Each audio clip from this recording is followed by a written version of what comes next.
Welcome to this edition of the Capitol Brief. I'm Seth Berensweig here in our studio in lovely downtown Tysons, Virginia, here with my colleague John Tamney. John, how you doing today? I'm great. Good to be back. Good. Excellent. Excellent. Well, we're here today to talk about what is really very hot right now in and outside of the Capitol Beltway, and that's the trip that the president took to the Congress recently to report on his first 100 days. I guess technically you could say it's 99, but we'll give him an extra day.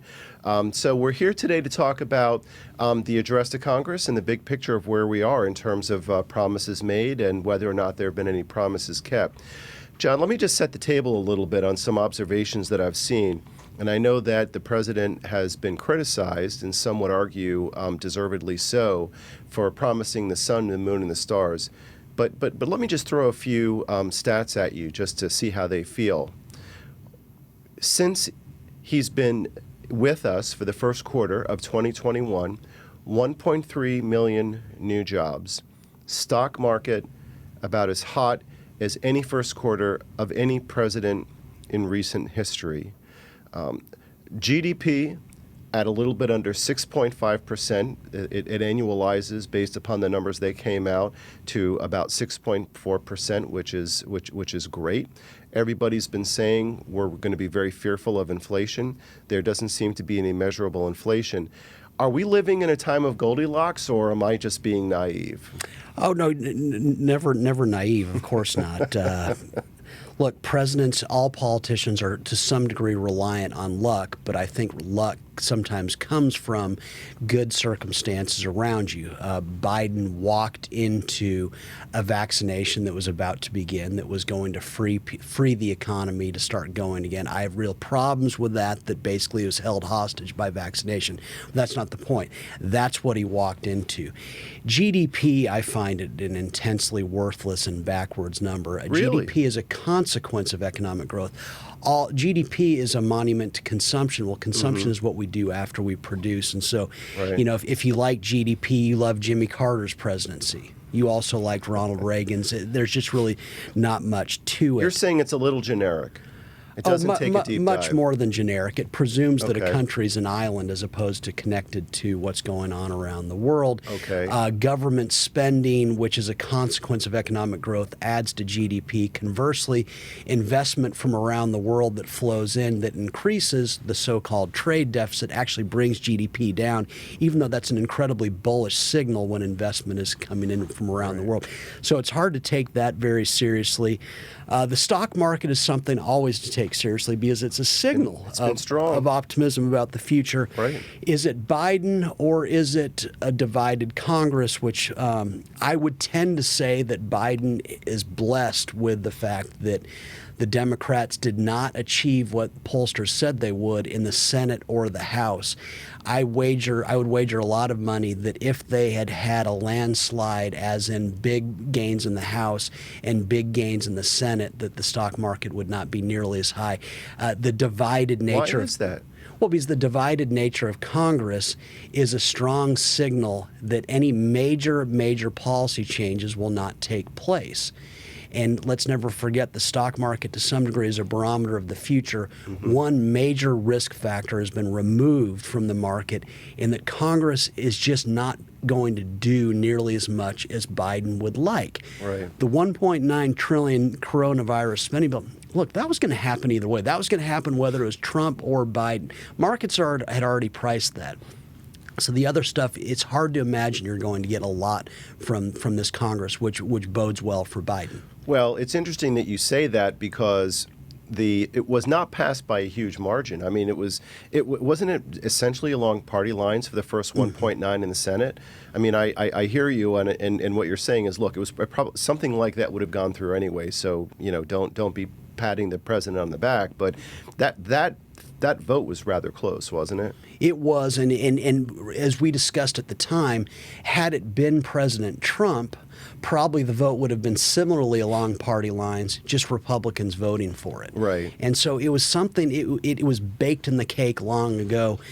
What's unknown, and I think the market seemed to be saying that what Biden will get in the future from this Congress is not what will not in too many ways resemble the rhetoric from his speech, as in he's not going to be able to get very much, and that's a positive signal. A divided Congress is great for the president presiding over it, because you can't have the big major mistaken legislation that takes place when there's major.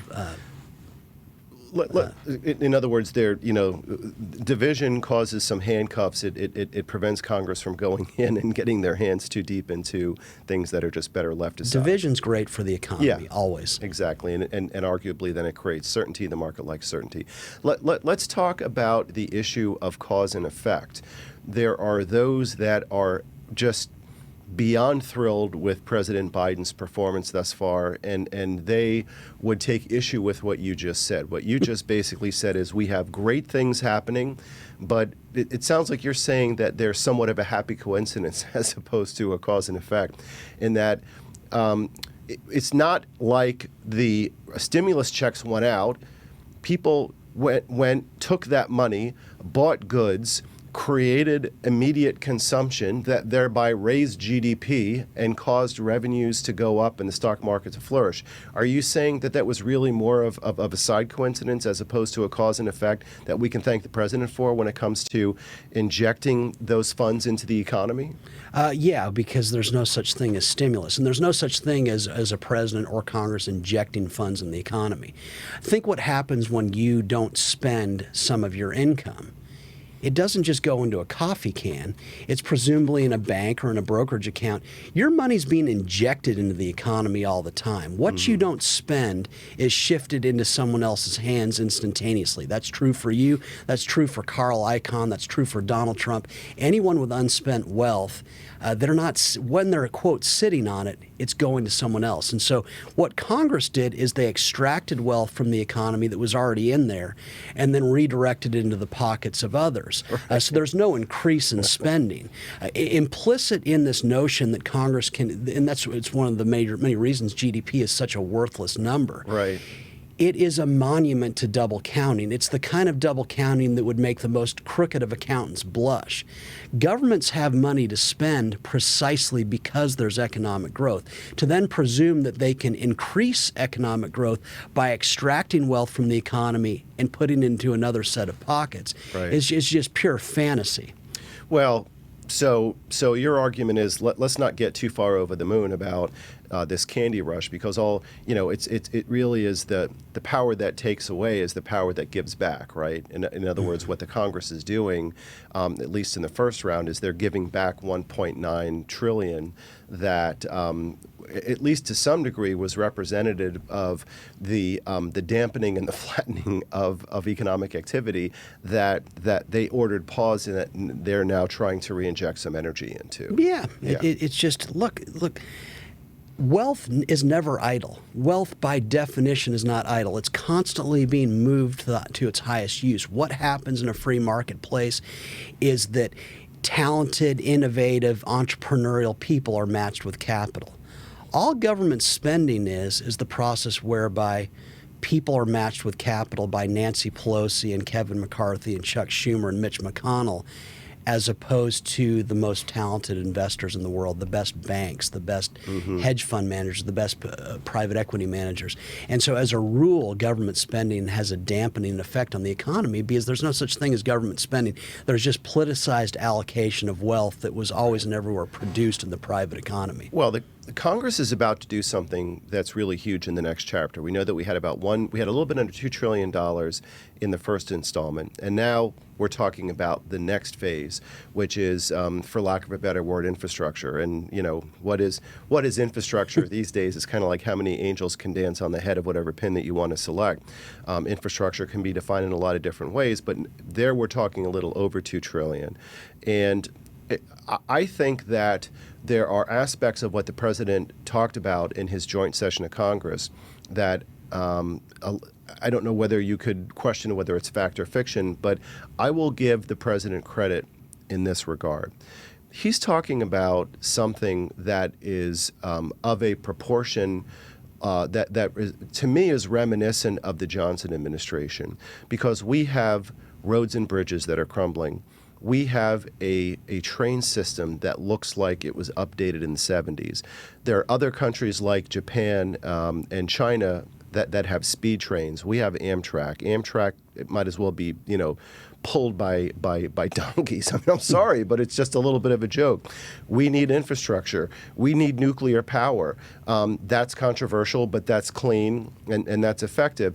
The president is talking about putting in a lot of infrastructure, which from a business perspective means that not only are you going to have a change and an improvement on things that may be unlike something that the country has seen since the 50s or 60s, but that could also mean a lot of very well-paying jobs.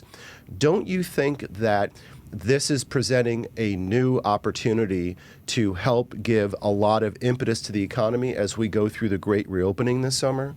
No, I don't think so, because Congress and President Biden, it doesn't insult them one iota to say that they are constrained by the known. They want to improve what exists. And so what do entrepreneurs do? What do businesses do? They are constantly taking us to a new normal that didn't exist. They are transforming the future. What are entrepreneurs? They are just people who see the way things are and think, I can do something entirely differently and better. And so every dollar that the government spends is an extra dollar that Nancy Pelosi and Kevin McCarthy, and they're centrally planning the allocation of. I want to see it in the private economy. I want to see what happens. Will most of that fail? Well, by definition, because entrepreneurs are trying to recreate the future. They're trying to rush a future that no one can imagine into the present. So you're saying let the Elon Musks of the world fix the transportation issues of America as opposed to Chuck Schumer. Is that what your argument Absolutely. I mean, the way to look at it is, let's never forget, back in 2005, and this was at a time when Netflix was still trying to get Blockbuster Video to buy it. The FTC would not allow the merger of Blockbuster and Movie Gallery. They were focused on this. They were fearful that the combined... Hopefully people who are watching remember Blockbuster. Yeah, I remember Blockbuster. Yeah. They were fearful that the combination would be too powerful in the home video rental Right. industry. Meanwhile, no one was focused on, including Blockbuster, on Netflix, this company out of Sunnyvale, California, that was going to come in and recreate how it was done and all together and put Blockbuster out of business. And so my reaction always is, I want to see what the innovators, I want to see what the opposite thinkers are going to do with precious wealth. I do not want to see what government will do. And this is not ideological. It's not Democrat or Republican. Right. Government is constrained by the known, and it has to be. Because what you would do if you were acting entrepreneurially is so ridiculous half the time, and most of it fails in the first place, but it's an attempt to create a different future. Governments cannot do that because precisely because most of the things they would try, whether private sector or public, would fail. Well, but isn't the current administration really rocking the boat and showing something that is very impressive and in practice giving respect to the model that you're talking about? So in other words, I talked about Elon Musk. In the old model of space travel and space infrastructure, it was just a NASA game. Now NASA is relying very heavily on Elon Musk's company. Boeing is running a distant second, but they're still trying to get in that game, and Jeff Bezos is maybe running a distant third. I don't know, or maybe he's just stuck in his mansion. But we're talking about major advancements coming over the next 18 to 24 months in terms of 5G, in terms of connectivity of cellular all over the world because of a deployment of new satellite systems that are going up. There is a partnership. There's a public-private partnership that the government has the ability to catalyze in space, and as well as with regard to public infrastructure here on the ground. So certainly the government has some kind of a role to play, but I certainly they have to do it smartly, and they have to do it in a way where they're playing with the right players, because the government really should just be in the business of making sure that they make the right decisions with the right players in business, so that we can get things done. But now that we're pulling out of this, as you have pointed out in your excellent book, When Politicians Panicked, which is selling like hotcakes. Let's hope. Folks, get out there and buy it. there's what should Congress do? I mean, or let me just kind of frame it back into really the core of the title of our show today.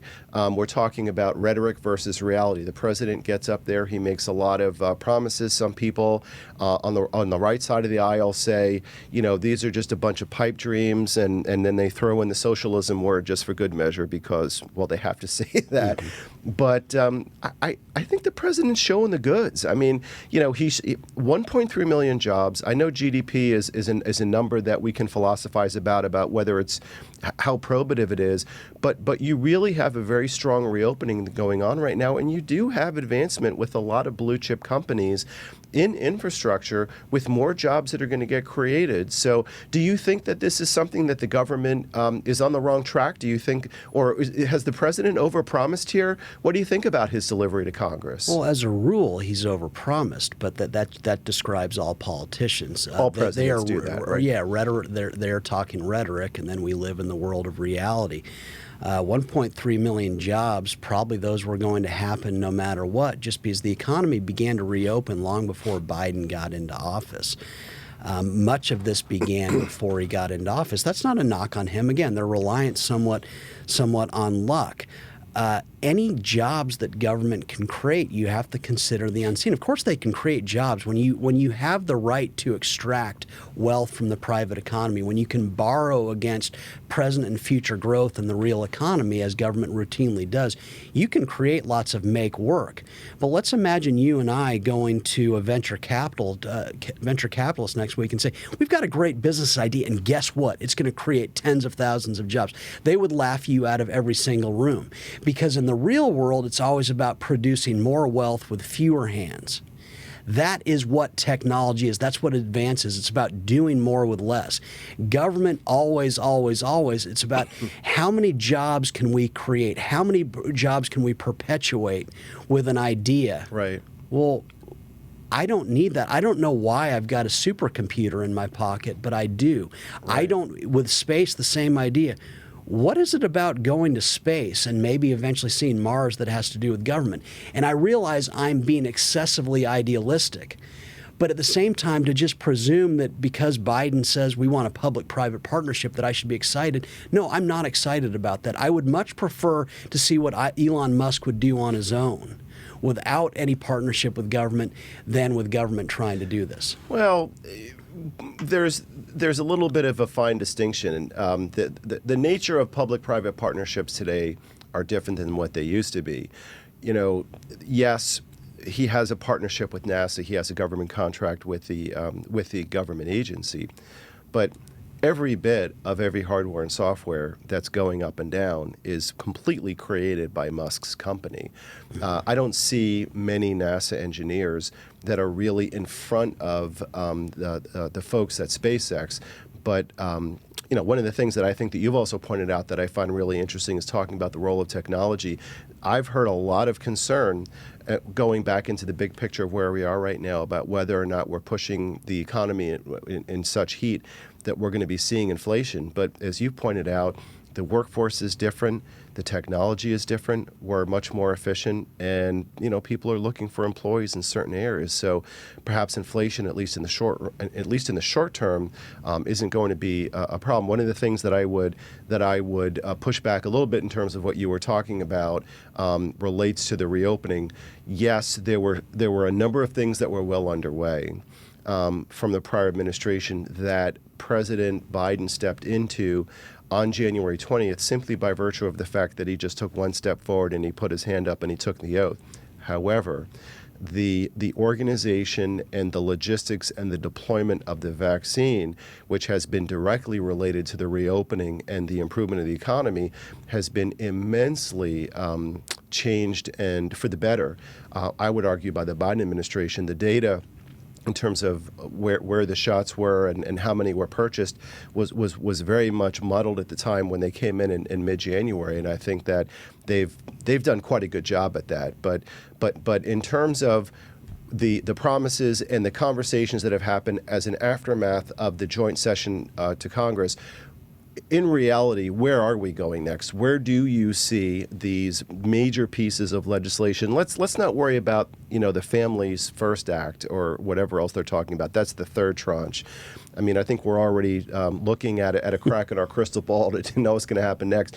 The most immediately relevant conversation that we can have is about infrastructure.